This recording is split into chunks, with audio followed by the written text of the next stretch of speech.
Pratique du Congo, c'est parti pour une demi-heure d'actualité. D'abord, le sommaire. Célébration ce vendredi de la Journée mondiale de la biodiversité pour le développement durable. Voilà donc le thème retenu pour cette édition et la RDC, classée parmi les 16 pays qualifiés de méga biodiversité, continue de s'exprimer à travers ses potentialités dans les espèces floristiques, fauniques, des plantes médicinales et autres sortes de variétés de vie. Un processus électoral en cours en RDC. 3 structures viennent de se lancer dans la vulgarisation de la loi électorale auprès de la population. Une sensibilisation qui sera donc appuyée par une brochure de 224 pages rédigée en format de poche. Également dans l'actualité, le secteur des mines et celui de l'agriculture ont tous deux un apport considérable au PIB du pays. C'est ce qui ressort du contenu de la présentation du rapport des activités de la FEC lors de son assemblée générale qui s'est tenue à Kinshasa. Bienvenue à tous. Comme à l'accoutumée, l'Assemblée générale ordinaire de l'exercice écoulé de la Fédération des entreprises du Congo a passé en revue la situation économique du pays. S'il reste encore à faire dans ce secteur, l'on note toutefois une croissance dans le secteur des mines, mais également celui de l'agriculture au regard de la hausse de contribution de ces secteurs au PIB du pays. Constat fait ici par le président de la Fédération des entreprises du Congo lors de la présentation du rapport de ces différentes activités. Les délégués venus des provinces de la République démocratique du Congo ont répondu à la grande messe solennelle du patronat congolais.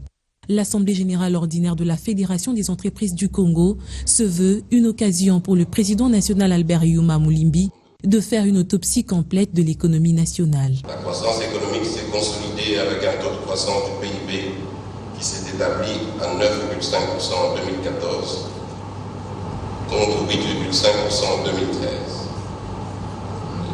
Cette bonne performance de l'économie est consécutive tout d'abord à la stabilité de la situation sécuritaire et politique sur l'ensemble du territoire et dont le mérite, vous en convenez, revient essentiellement à son Excellence, Monsieur le Président de la République, Joseph Kabila Kabange. Sur le plan macroéconomique, et notre gouvernement aime bien qu'on parle de macroéconomie, nous devons noter avec satisfaction que le taux d'inflation est maîtrisé, et ce grâce à la bonne coordination des politiques budgétaires rigoureuses et monétaires prudentes. C'est aussi l'occasion pour le patronat congolais de se concerter en vue d'influer positivement sur les décisions susceptibles d'élever certaines contraintes liées à l'économie nationale. Au regard des recommandations retenues à l'Assemblée générale précédente, l'heure était donc à l'évaluation sur les résultats escomptés dans les axes principaux de l'économie nationale, notamment l'énergie, l'assurance, l'industrie et la promotion de la classe moyenne. Par rapport à ces axes, nous avions proposé, pour remédier au déficit en énergie électrique dans notre pays, la finalisation du processus de la réforme du secteur électricité et eau, en vue d'ouvrir le capital des sociétés exploitant actuellement dans ce secteur au privé. Il convient de saluer ici la promulgation depuis le 17 juin 2014 par son Excellence, Monsieur le chef de l'État, de la loi relative au secteur de l'électricité qui consacre la libéralisation effective de ce secteur, combien important pour toute l'activité économique. Deuxièmement, le secteur industriel. En vue de la relance de ce secteur, la FEC avait proposé l'organisation des États généraux de l'industrie avec tous les partenaires afin d'établir un livre blanc de l'industrie congolaise pour sa refondation complète. Troisièmement, la libéralisation du secteur des assurances. Ici encore, nous tenons à remercier le chef de l'État qui a promulgué en date du 17 mars 2015 la loi numéro 15/005 portant code des assurances. Le gouvernement doit s'atteler ici aussi en mettre en place rapidement l'organe de régulation et de contrôle des assurances afin de permettre aux entreprises congolaises ou autres de saisir les opportunités d'affaires dans ce secteur. En signe de partage et de consolidation de liens de fraternité, les membres de la Fédération des entreprises du Congo ont partagé un repas. Et sachez que les experts en finance et le groupe de la Banque mondiale ont passé hier en revue la 5e revue annuelle de la performance du portefeuille projet Frédéric qui vise à lutter contre la pauvreté en République démocratique du Congo, mais également la promotion d'une prospérité plutôt partagée.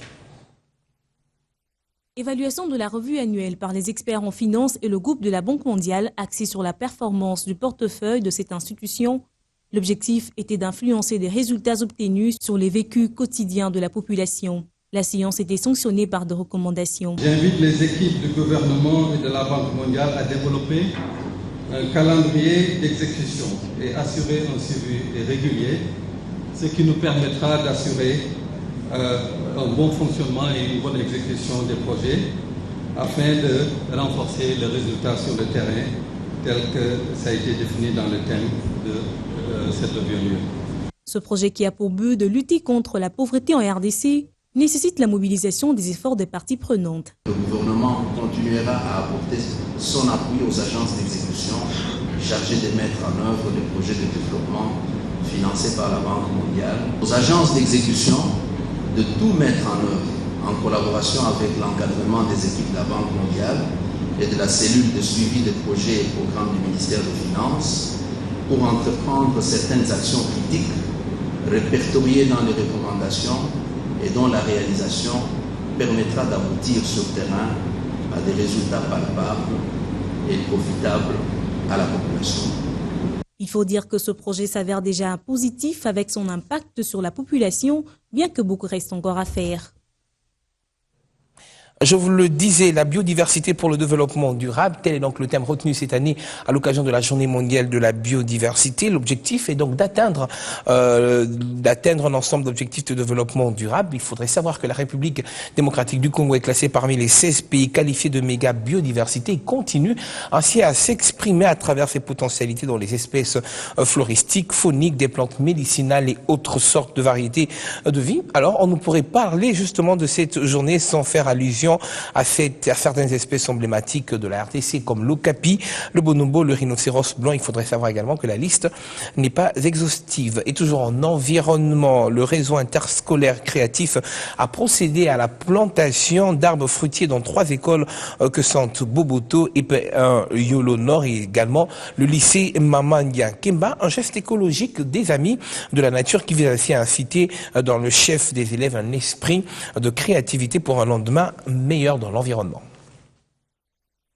Ces arbres plantés par les élèves quinois marquent le début du jumelage école verte et Assini entre les écoles de Montréal et de Kinshasa. L'initiative appelle les élèves de la ville-province de Kinshasa à s'ouvrir au monde à travers le projet WIGAP, un vrai engagement de jeunes pendant qu'ils grandissent. Le jumelage peut porter sur beaucoup de choses, mais nous avons voulu lier davantage l'éducation à l'amour, à la protection de l'environnement. C'est une occasion très importante, c'est une première en Afrique, donc vous pouvez être fiers. Au-delà de la plantation, la plateforme vise à inciter les élèves à un esprit de créativité afin d'assurer leur avenir. Nous ramenons l'esprit créatif dans le cœur de l'enfant pour que demain il devienne ce qu'il est réellement et non ce que nous voulons qu'il devienne. C'est essentiellement ça la plateforme.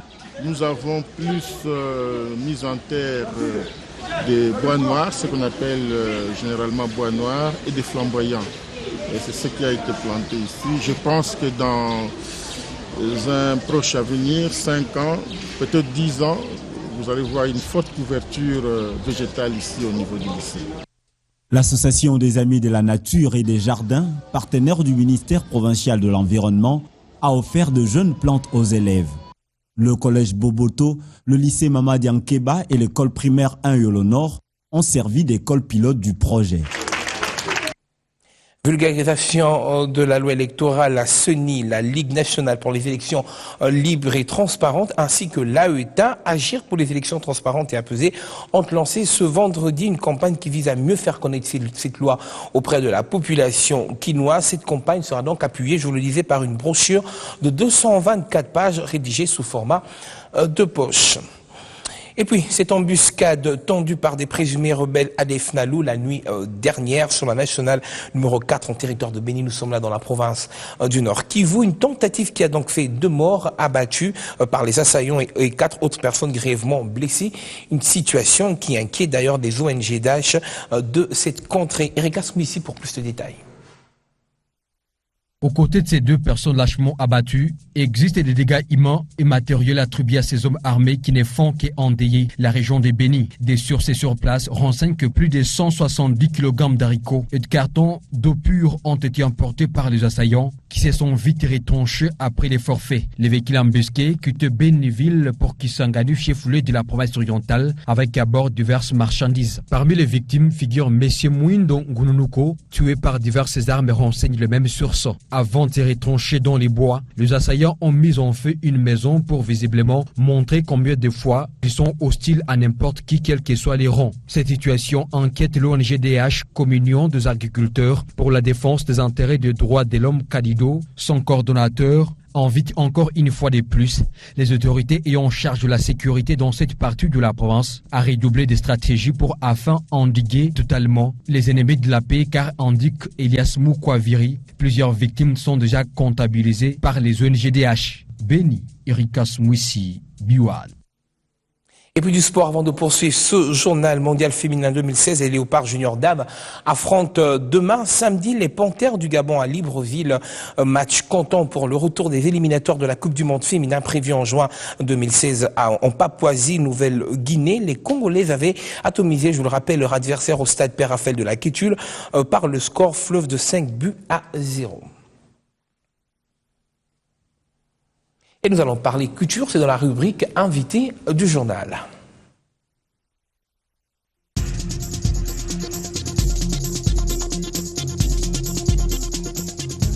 Je le disais, l'invité du journal de ce journal, Santé Mboyo, initiateur et directeur artistique du grand festival Mbonda. Il est là. Bonsoir et bienvenue. Bonsoir.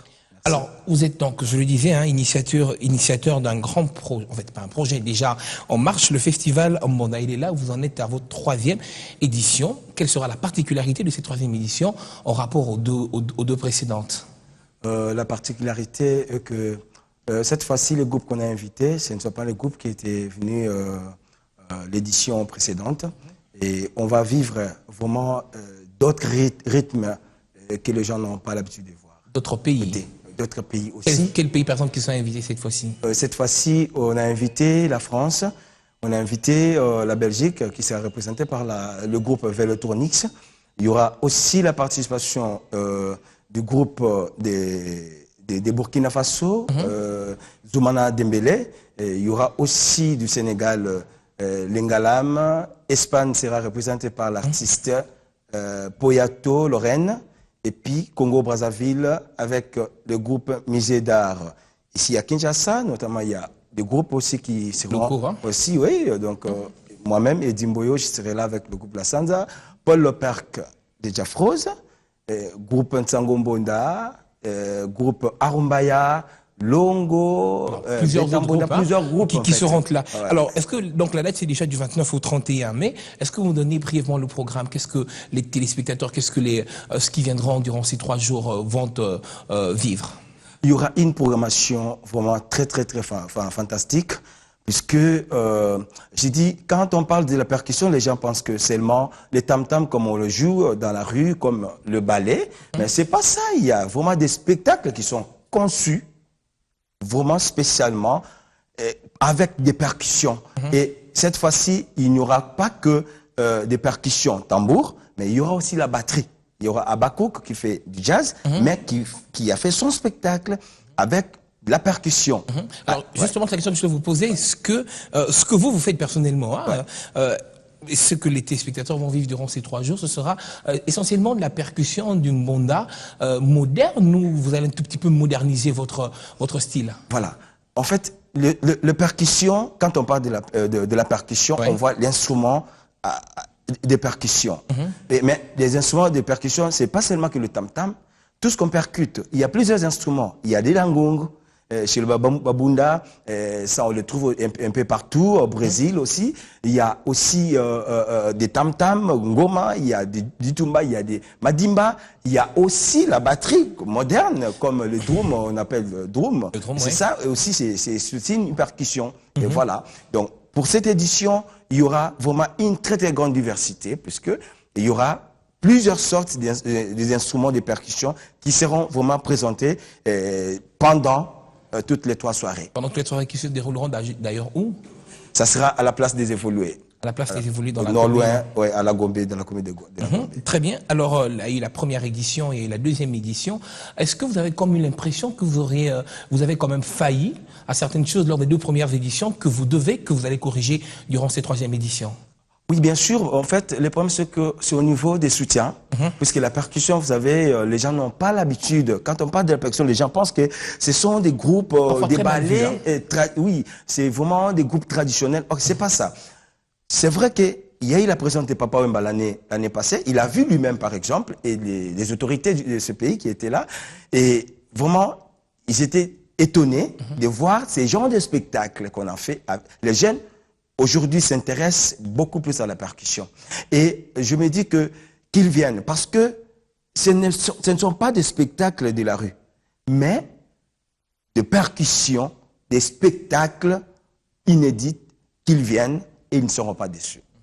Alors, très bien. Donc, il y aura la 3e édition. Est-ce que vous garantissez pas de frais d'entrée gratuits? Cette année, vraiment, ça sera à la place des évolués.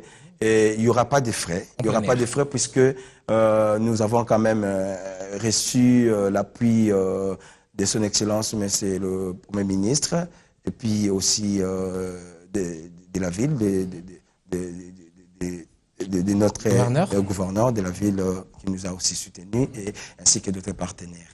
Le problème aussi par rapport à votre question qui voulait m'échapper, en fait, il y a eu des choses qui n'ont pas marché au niveau de l'organisation, dans le sens financement, faute de moyens. Mais avec le peu qu'on avait eu, je pense que tout le monde était satisfait. Alors, quelle est la projection? Comment est-ce que vous voyez justement l'avenir de ce que vous faites, la percussion, le mandat en République démocratique du Congo? Est-ce que vous avez aussi une ambition quand même de préparer la relève?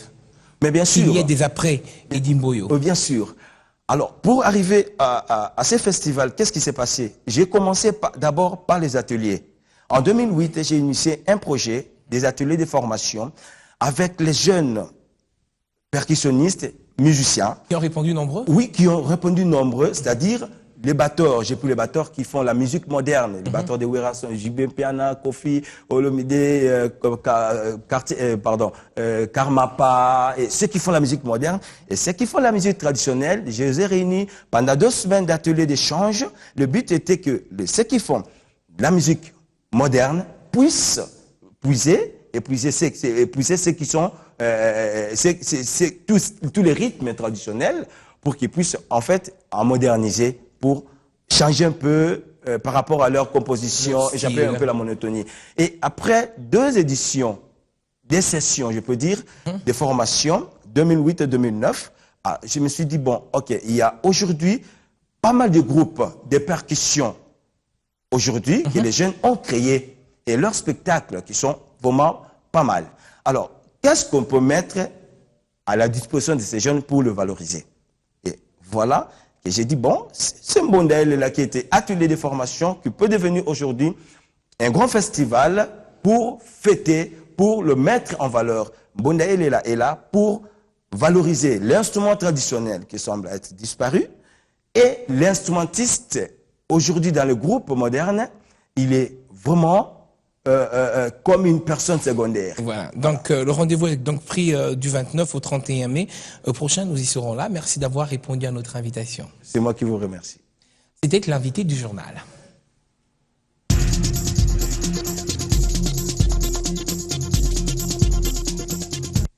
Et puis pour nous séparer, cette triste nouvelle qui vient de frapper la population autochtone pygmée de la République démocratique du Congo, en particulier celle du monde en général, Lomama Beseki, un des acteurs phares du film Man to Man, n'est plus ce pygmée congolais originaire donc de la province de l'Équateur, de renommée internationale grâce à ce tournage d'ailleurs, est mort à l'âge de 35 ans, surnommé Man to Man en RDC. Lomana Beseki, ensemble avec Cécile Baïla d'origine camerounaise, était d'ailleurs le couple pygmée dans ce film Man to Man qui racontait l'histoire d'un anthropologue écossais du 19e siècle qui a